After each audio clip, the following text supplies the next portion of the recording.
Negotiators between Israel and Hamas will meet in the coming days as they make a renewed effort to end the conflict in Gaza. U.S. Secretary of State Antony Blinken is in London to meet Arab foreign leaders later today as the U.S. explores different options to reach a ceasefire. Let's get to Bloomberg's executive editor for Middle East, North Africa and Russia, Stuart Livingstone-Wallace. So, Stuart, we heard potentially there's an expectation that the war will continue into Q1. But, you know, if we are potentially to see negotiations happening right now, what's the likelihood it'll actually yield some resolution?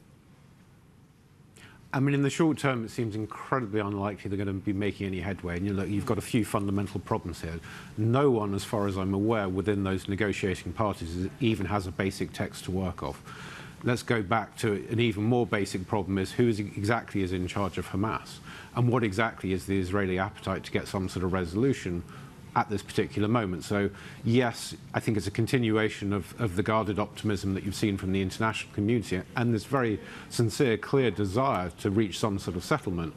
But if the two main negotiating parties, that is the Israelis and Hamas, are fundamentally opposed on their objectives and the way they see the peace unfolding, it's very hard to see how you could get anything done in the short term.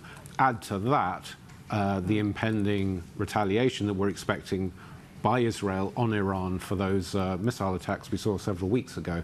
Again, that just adds to an incredibly volatile mix. It's very hard to see how you can end up with the ceasefire.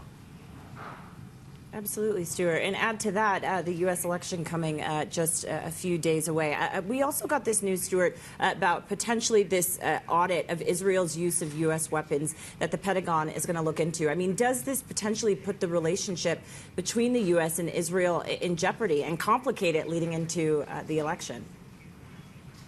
I mean, I guess we'll see what comes out of that. But if we look at precedent, you know, there was a very brief moment where they delayed shipments to Israel. I think there was probably only one occasion on which that happened, and then that was reversed very quickly.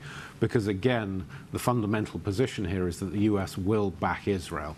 So it will make noises, it will try and guide Israel in terms of its actions on the ground, in terms of humanitarian aid, particularly into Gaza. But when it comes down to it, the U.S. is a very solid backer of Israel, and I don't see that changing regardless of the outcome of the election.